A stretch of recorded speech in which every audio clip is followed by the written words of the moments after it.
Du Seigneur repose sur moi. C'est Jésus qui lit du rouleau, le prophète Ésaïe, chapitre 61. Il est dans la synagogue à Nazareth et il lit « L'Esprit du Seigneur repose sur moi parce qu'il m'a désigné par l'onction pour annoncer une bonne nouvelle aux pauvres. Il m'a envoyé pour proclamer aux captifs la libération, aux aveugles le recouvrement de la vue, pour apporter la délivrance aux opprimés et proclamer l'année de grâce accordée par le Seigneur. Il roula le livre, le rendit au servant et s'assit. Et dans la synagogue, tous les yeux étaient braqués sur lui. Aujourd'hui même commença-t-il, pour vous qui l'entendez, cette prophétie de l'Écriture est devenue réalité. Nous avons regardé dimanche dernier cette deuxième partie pour annoncer une bonne nouvelle aux pauvres. Merci Sam, si tu peux mettre sur le diapo suivant. Et ce matin, je voudrais partager avec vous, il m'a envoyé pour guérir ceux qui ont le cœur brisé. Guérir ceux qui ont le cœur brisé. Prions ensemble juste un instant. Père, merci pour ta parole qui nous enseigne, qui nous explique des choses, qui nous révèle les choses que nous avons besoin de savoir pour mener notre vie en tant que chrétien, en tant que tes enfants, en tant que ton peuple. Merci Jésus pour ton sacrifice sur la croix et merci pour ton ministère qui est complet. Qui est complet, Seigneur, qui nous libère, qui est une bonne nouvelle, qui restaure notre vue spirituelle et restaure aussi la vue des yeux fermés, une guérison physique. Seigneur, merci pour ton ministère qui touche chaque aspect de notre vie. Nous avons besoin de toi et nous voulons garder nos yeux braqués sur toi et te suivre. Viens illuminer nos cœurs ce matin à travers ta parole, dans le nom de Jésus. Amen. Dans le monde dans lequel nous vivons, nous constatons que nous sommes dans un monde brisé, un monde rempli d'hommes et de femmes avec le cœur brisé. Les choses ne vont pas. Oui, il y a beaucoup de choses qui sont bien. C'est pas que mauvais, mais nous savons que nous vivons dans un monde brisé.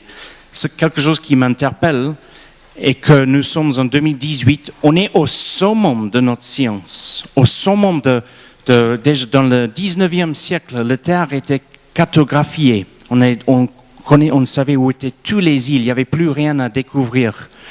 20e siècle, les découvertes on a fait dans l'espace et dans la science, incroyable, l'aviation, les inventions dans le 20e siècle, juste incroyable. Il y a parmi nous les personnes que quand ils étaient petits, ils cherchaient encore l'eau avec un seau. Le fait que nous avons des robinets avec l'eau chaude et l'eau froide, si on prend l'histoire de l'humanité depuis les milliers d'années, c'est quelque chose de très récent. Les maisons électrifiées, avec tout notre électroménager dans nos maisons, nous vivons avec un confort que depuis des milliers d'années est incroyable. Et si on prend toute l'histoire de l'humanité, c'est très récent. C'est très récent. Et pourtant, est-ce que l'homme va mieux? Pourtant, est-ce que l'homme est plus heureux? Il paraît que ce qui manque en France, il y a beaucoup de choses, on peut dire, qui manquent, les bus, les trains, les infirmières, Une des choses qui devient casse-tête pour notre gouvernement, c'est un manque de prison, manque de place dans les prisons surchargées. On est au summum de notre science, mais l'homme va pas pour autant beaucoup mieux. Et il y a en France, mais pas seulement en France, dans le monde entier, les hommes et les femmes avec le cœur brisé, Et qui parmi nous n'a pas eu un moment dans leur vie un cœur brisé. Nous, chacun de nous, à un moment, a eu un cœur brisé pour des raisons différentes. Parce que c'est comme ça le monde dans lequel nous vivons. Ce n'était pas l'intention de Dieu. Au début, quand il a créé l'univers, au commencement, tout était bon. Tout était parfait. Avant que le péché rentre dans l'équation, il y avait une harmonie entre Adam et Ève, et une harmonie entre Adam et Ève et Dieu, et une harmonie entre l'homme et la nature qui était parfait. Pas de maladie, pas de mort, pas de péché. Quand Satan a trompé Adam et Ève, ils ont mangé le fruit, il y a la chute de l'homme, le péché qui est rentré dans l'équation, en lisant en Genèse chapitre 3, les conséquences étaient catastrophiques, énormes. Ça nous a touché dans notre corps. Et Dieu a dit, l'homme est venu de la poussière, il retournera à la poussière. Notre corps n'est plus les mêmes que Adam et Ève avaient. On vieillit et pour chaque naissance, il y a un décès à un moment donné. On sait que nos corps sont temporaires. La mort est rentrée dans nos vies à cause du péché, la mort physique. Après, dans nos émotions, dans notre âme, on était touchés. Dans notre âme, nos désirs, notre volonté et toutes nos émotions étaient touchées par le péché. Et notre esprit, avec notre esprit, on peut, au lieu d'être en communion avec Dieu, on peut être en communion avec des mauvaises choses. En Genèse chapitre 4, qui suivait assez rapidement le péché d'Adam et Ève, Genèse chapitre 4, nous lisons de l'intrusion de la violence sur la terre, l'intrusion de la violence dans l'humanité.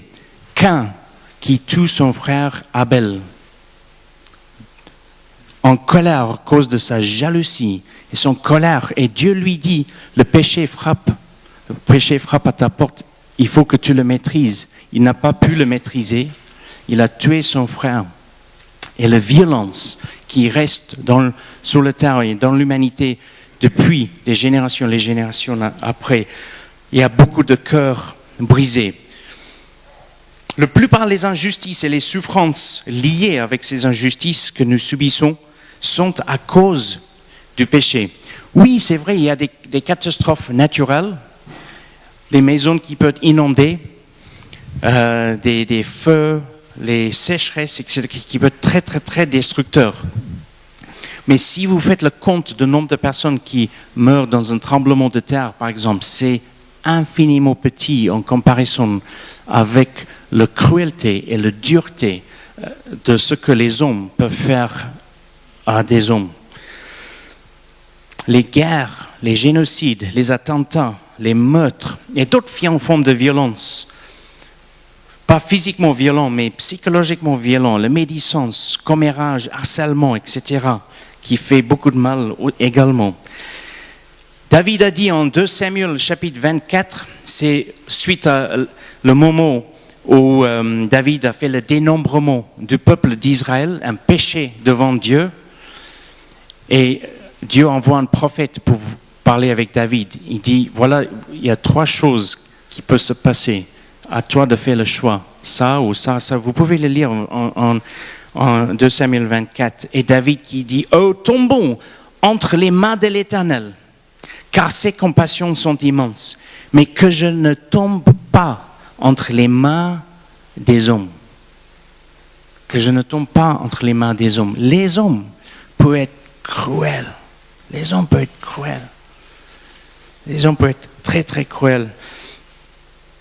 Des fois, nous subissons l'injustice et c'est à cause de notre honnêteté. C'est à cause du fait qu'on marche dans la droiture. Quand Joseph était jeté en prison, pourquoi il était jeté en prison? Il était accusé à tort par la femme de Potiphar, parce qu'il ne voulait pas commettre l'adultère avec elle. Joseph vient, et finalement, de convoitise, elle prend Joseph dans ses mains, et il court, il fuit. C'est la bonne réaction quand le péché frappe à la porte, contrairement à Caïn, on fuit. On n'y réfléchit pas, surtout ce genre de situation. On fuit. Elle avait le vêtement de Joseph dans sa main et à cause de ce qu'il y avait dans son cœur, elle accusait à tort Joseph d'avoir le violé. Il est mis en prison. Parce qu'il voulait faire la volonté de Dieu, parce qu'il voulait honorer Dieu et honorer son maître, Potiphar. Étienne, en Actes chapitre 8, il aurait pu rester silencieux, il n'aurait été pas lapidé, mais il a déclaré avec sa bouche ce qu'il a vu. Il dit, je vois le Seigneur. Et les gens, soi-disant très religieux, en colère, on lapide Étienne. Étienne qui était juste, Étienne rempli du Saint-Esprit. Il ne faut pas penser que nous sommes, parce qu'on devient chrétien, que la vie devient rose. On le sait, nous le savons. Jésus n'est pas là pour régler tous nos soucis, pour nous enlever toutes les épreuves de la vie, pour faire en sorte qu'on ne tombe plus jamais malade, qu'il n'y a jamais de contretemps. Jésus est mort sur la croix, pas pour changer un système de gouvernement ou pour introduire la démocratie. Il est mort sur la croix pour le pardon des péchés des hommes.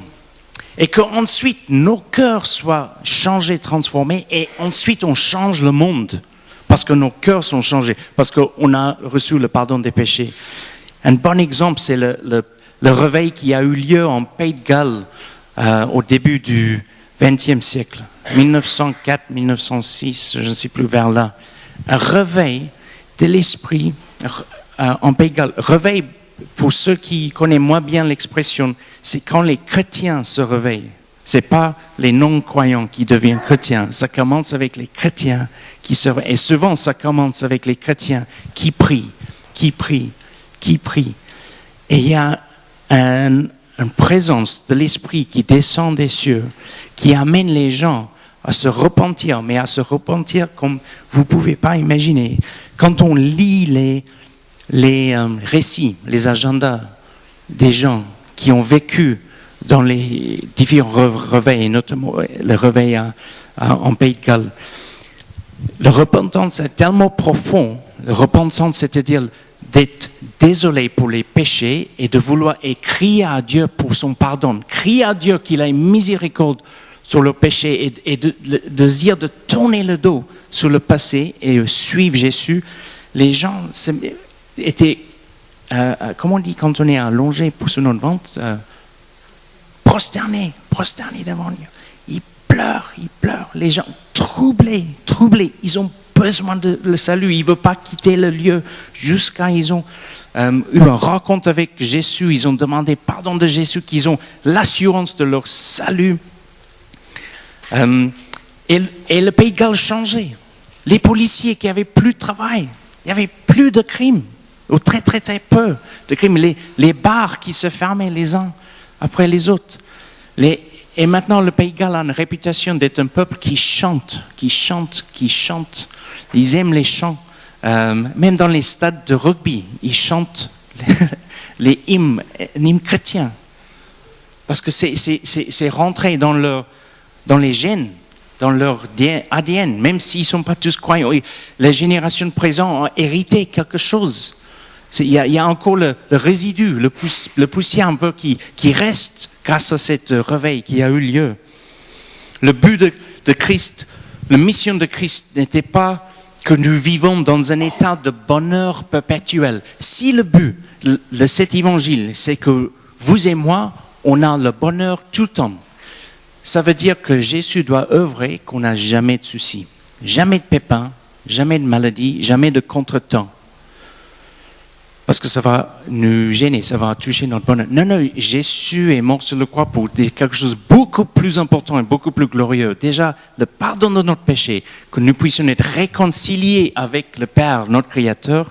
Après, nous puissions recevoir sa paix et la joie du Seigneur. La joie du Seigneur, parce que sa paix, quand la paix de Dieu et la joie de Dieu est dans nos cœurs, il règne dans nos cœurs, ce n'est plus lié avec nos circonstances. Le bonheur peut être lié avec nos circonstances. Paul et Silas en prison, Actes chapitre 16, en prison. Et ils chantent les cantiques à Dieu. La paix et la joie dans le cœur, malgré les situations défavorables. Nous sommes souvent dérangés, bousculés par les événements de la vie. La mort sur la croix de Jésus est un sacrifice pour nos péchés. Les cœurs qui changent, et après les cœurs qui changent, nous changeons le monde autour de nous. Nous avons récemment cette initiative, qui n'était pas mon initiative, mais les personnes dans l'Église mettent en place Bethesda.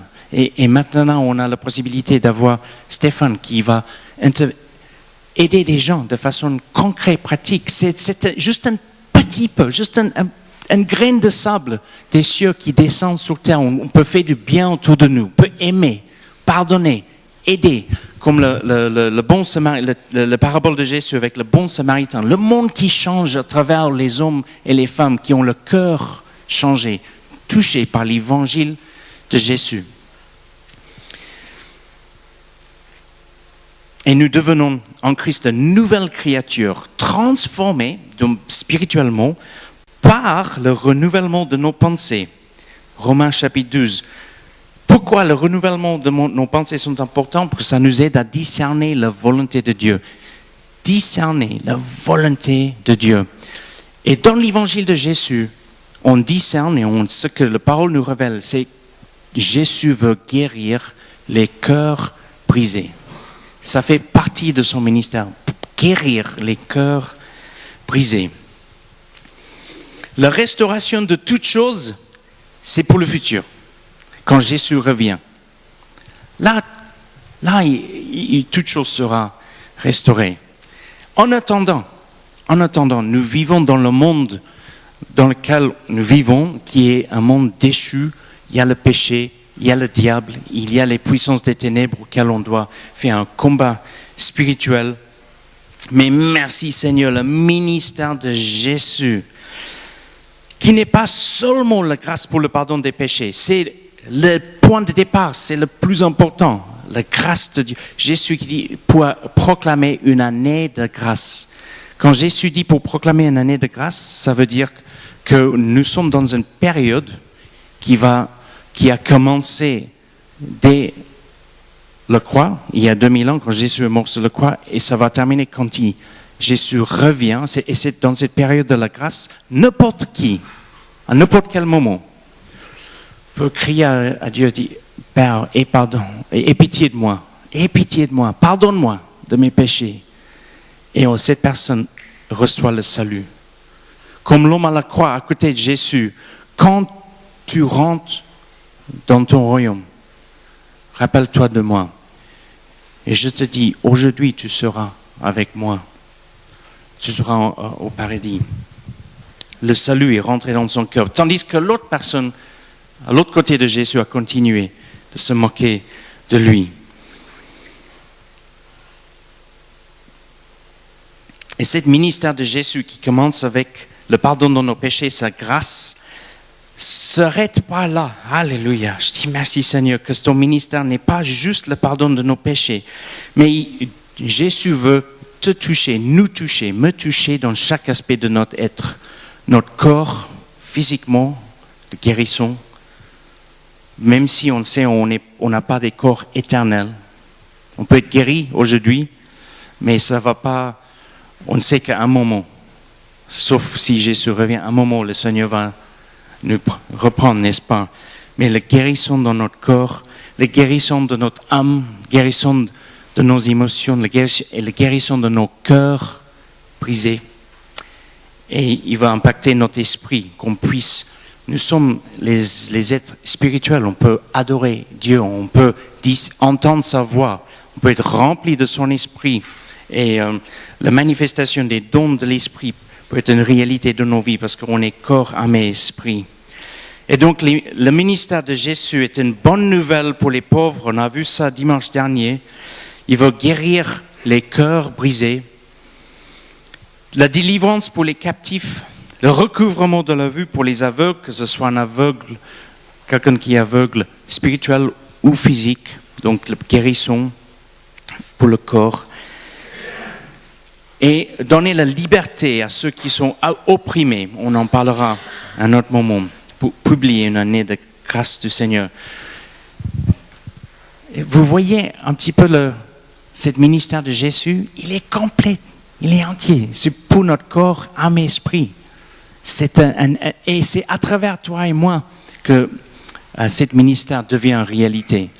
Nous pouvons prier comme le hôte qui m'a reçu à Abu Dhabi, qui m'a montré sur son téléphone le petit témoignage. Il voit un gars avec l'œil qui va pas bien. Il dit, qu'est-ce qui se passe avec ton œil? Ah, il explique, il voit très mal de cet œil. Est-ce que je peux prier pour toi? Bam, le royaume de Dieu qui rentre dans la vie de il est guéri. Il est guéri. Et après, c'est cette personne qui témoigne auprès de lui que c'est dans le nom de Jésus-Christ qu'il était guéri. Et il peut partager l'évangile avec lui. C'est complètement l'opposé du ministère, si on peut appeler ça un ministère. Ce n'est pas du tout un ministère. Le but ou le travail du diable est complètement l'opposé. Jésus a dit en Jean 10, le voleur ne vient que pour dérober, égorger et détruire. Détruire, c'est le travail du diable. Détruire. Moi, je suis venu afin que les brebis aient la vie et qu'elles soient dans l'abondance. Tout cet ministère de Jésus, la grâce pour nos péchés, la bonne nouvelle pour les pauvres, les cœurs brisés qui sont guéris, la délivrance pour les captifs, le recouvrement de la vue, les opprimés qui sont rendus libres, tout ça, tout ce package, tout l'ensemble nous permet d'avoir la vie en abondance, en abondance. On peut être chrétien et être tenu en captivité par quelque chose. On peut être chrétien, avoir besoin de délivrance d'une façon de réfléchir qui nous vole notre joie. On peut être chrétien et avoir besoin. On peut être chrétien depuis un certain temps. Et quand même avoir besoin que le Saint-Esprit vienne œuvrer dans nos vies pour nous amener dans une autre dimension de liberté, de joie et de vie en lui. Alors, avançons. Quelles sont souvent les causes des cœurs brisés? Ça peut être une multitude de choses. Juste rapidement, quelques-uns, j'ai partagé ça il y a quelques semaines quand on a une formation sur les groupes de prière. Ça peut être le décès d'un proche. Quand le cœur brisé, c'est rarement quelque chose qui vient de nous. C'est pas un faute de notre part. Ça peut être indirectement, mais la plupart du temps, c'est quelque chose qui nous tombe dessus. On n'a pas vu venir. La vie bascule. Le décès d'un proche, quand c'est notre grand-père, quand mon grand-père est décédé, il avait presque 80 ans, 82 ans. Bien sûr, j'étais triste. Mais ce n'est pas la même tristesse quand un couple perd un enfant. C'est pas quand un policier, dans son travail de vouloir nous protéger les citoyens, est tué par un criminel et il laisse son épouse qui maintenant devient veuve et les petits-enfants. Ça, c'est une autre tristesse. Ça, c'est un brise de cœur qui est autre que quand nos grands-parents décèdent dans un vieil âge. C'est pas la même. Ça peut briser le cœur. François et Jennifer, ils ont toujours le cœur brisé quand ils ont perdu Lizzie. Prions pour eux. Pour eux. Ça peut être le décès d'un proche. Ça peut être une déception profonde. On est très déçus. J'ai toujours pitié parce qu'en France, il y a un système un peu spécial que quasiment aucun autre pays dans le monde utilise. C'est pour ceux qui veulent faire les études en médecine. Tout le monde, ou quasiment beaucoup de gens peuvent rentrer dans la première année et la sélection s'est faite à la fin du première année. Et il y a des étudiants qui ratent de peu et refont la première année et des fois ils ratent encore de peu. et ils n'ont pas une autre occasion. Des jeunes étudiants qui ratent 2 ans de première année d'études, après doivent trouver une autre voie. Vous imaginez la déception? Vous imaginez, après tout cet effort, tous ces sacrifices, et il doit trouver une autre voie, ça peut briser le cœur d'un jeune. Hein? Bien sûr, il doit se remettre, mais quand c'est quelqu'un qui est près de nous, on peut venir vers eux, on peut venir dire, je sais, tu as le cœur brisé, est-ce que je peux prier pour toi? Parce que mon Sauveur est venu pour guérir les cœurs brisés. Jésus, il ne va pas enlever tous les événements de la vie qui vont empêcher qu'on a le cœur brisé, parce que ça c'est pour quand il revient. Mais en attendant, il peut guérir les cœurs brisés.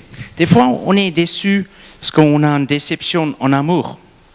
Je me souviens quand ma première petite amie m'a appelé, je ne sais plus, j'avais 22 ans, quelque chose.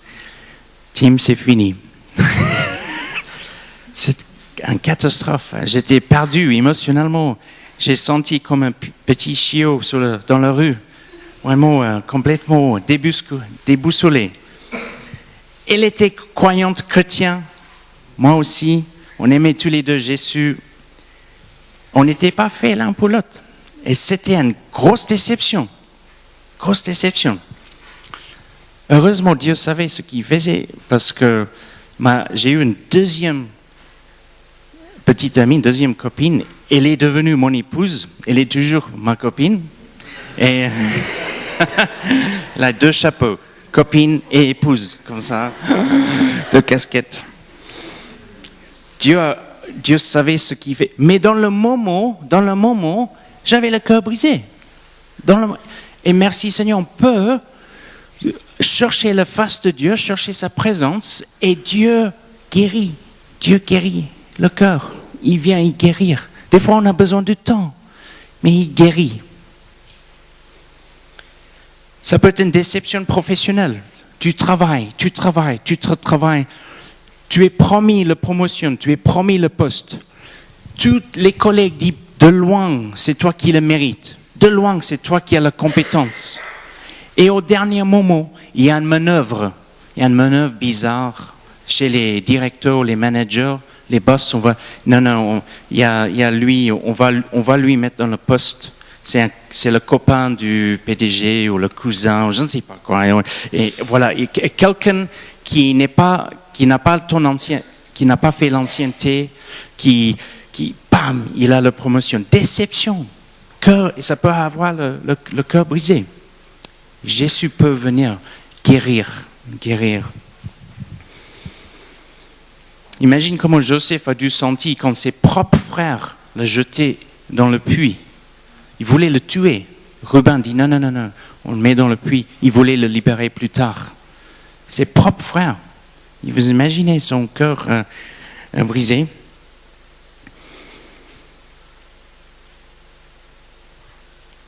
Il y a toutes sortes de choses qui peuvent faire qu'on a le cœur brisé. Mais Jésus vient pour guérir le cœur brisé, qu'on puisse retrouver le sourire.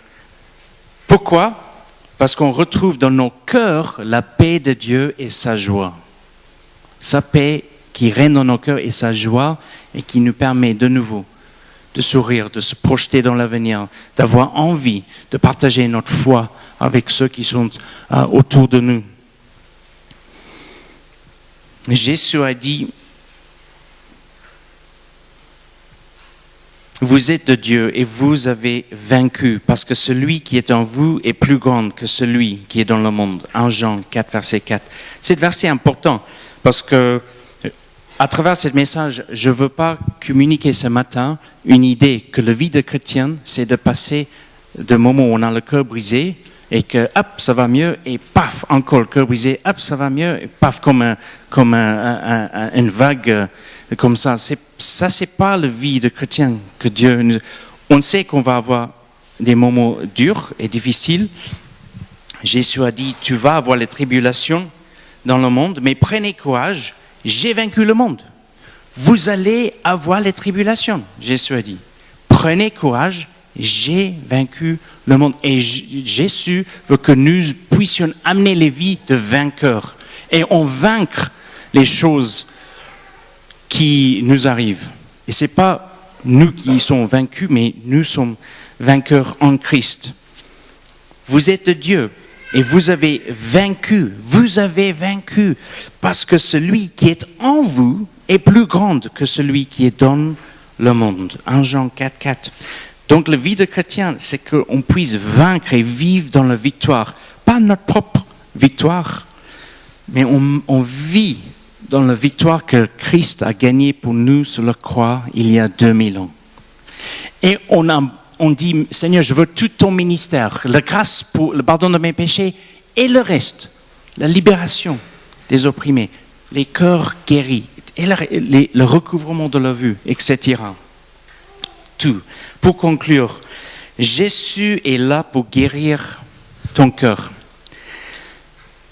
Et des fois, les amis, et vous le savez autant que moi, que des fois, c'est le cœur brisé qui nous amène à Dieu. C'est des fois le cœur brisé qui nous pousse à prendre certaines décisions où on laisse nos distractions, nos divertissements, nos projets personnels, etc., et on va dans le lieu secret, que ce soit dans un champ ou dans notre chambre, on va dans le lieu secret, c'est-à-dire tout seul dans la présence de Dieu, et on se met à genoux. On se met à genoux, on commence à chercher la face de Dieu. Combien de personnes ont crié à Dieu dans un moment où leur cœur était brisé? Je vous ai donné le témoignage il y a quelque temps de mon oncle. Vous vous rappelez de mon oncle? C'est dans l'état de cœur brisé. Il criait à Dieu. Dans la repentance, il a remis Jésus en première place dans sa vie. À Abu Dhabi, j'ai entendu le témoignage de monsieur en face de moi pendant le repas. Un poste très très élevé dans le ministère de l'Éducation. Très bon poste. Après, dans le secteur privé, il avait une tâche de mettre en place plusieurs écoles privées, parce que la plupart des écoles pour les familles des expatriés, on est dans l'école privée, ça coûte très très cher. C'est des écoles internationales. Ils embauchent des meilleurs profs de partout dans le monde. Et lui, il devait créer tout un réseau d'écoles, très très bonne position, très bon revenu. Et il y a dans le bureau ou dans la réunion des directeurs, il y a quelque chose qui se tourne et boum, il est viré, juste comme ça. Et il a témoigné de comment il s'est prosterné dans sa chambre devant le Seigneur et il ne savait même plus comment prier. Sa vie professionnelle a basculé. Il était au summum de son jeu, si on peut faire la comparaison avec un joueur de tennis. Il était au summum professionnellement. Bam! Viré. Il s'est prosterné devant Dieu et tout ce qu'il a pu faire, c'est prier en langue, prier en langue, prier en langue. Juste être dans la présence de Dieu. Et il a senti quelque chose de l'esprit qui descendait sur lui. Il a senti quelque chose qui montait dans son cœur. Il a senti la paix de Dieu qui revenait dans son cœur. Il s'est rappelé que son refuge était Dieu. Son refuge n'était pas son poste ou son salaire. Son refuge était Dieu. Et il se levait et il a senti quelque chose a changé. Et après, il a connu le lendemain encore, passé du temps juste sur son ventre en priant en langue. Et après, c'était peut-être 2-3 semaines plus tard, il a eu un autre très très bon travail. Et le Seigneur a juste ouvert une autre porte. Ces moments nous amènent souvent à poser des bonnes questions, les questions essentielles de la vie, les questions essentielles. Et quand nous réalisons que le cœur de Jésus était brisé pour que les nôtres soient guéris. Waouh, cette révélation. Le cœur de Jésus était brisé pour que les nôtres soient guéris. Père, pourquoi tu m'abandonnes? Sur le croix, Jésus a crié. Le cœur de Jésus brisé pour que les nôtres soient guéris. Lui qui n'était pas maudit, lui qui était sans péché, Jésus s'est fait maudit sur la croix. Il a pris nos péchés de façon spirituelle, nos péchés transférés sur Christ, sur la croix. Il était maudit sur cette croix. Pour que nous puissions avoir le pardon de nos péchés et que nous ne portons plus la malédiction du péché. Mais nous vivons dans cette dimension de la vraie vie en Christ grâce au sang de Jésus. Et nous bénéficions de tout le ministère de Jésus, tout son ministère. Alléluia, merci Seigneur. On soit pardonné, délivré, guéri, libéré. En psaume 51, il y a David qui écrit « Car tu ne désires pas que je t'offre un sacrifice. Je t'aurais offert des holocaustes, mais tu n'y prends pas plaisir. Le seul sacrifice qui convient à Dieu, c'est un esprit humilié. Oh Dieu, tu n'écartes pas un cœur brisé et contrit. Tu n'écartes pas un cœur brisé et contrit. » Quand on a le cœur brisé, Jésus voit et il ne nous écarte pas et il ne nous écrase pas.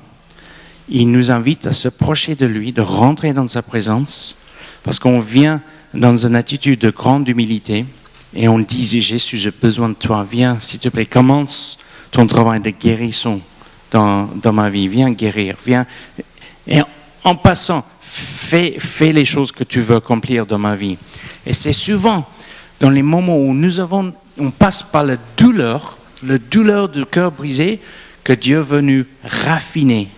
Il nous change. Il nous change à l'intérieur. On est raffiné par ces moments-là.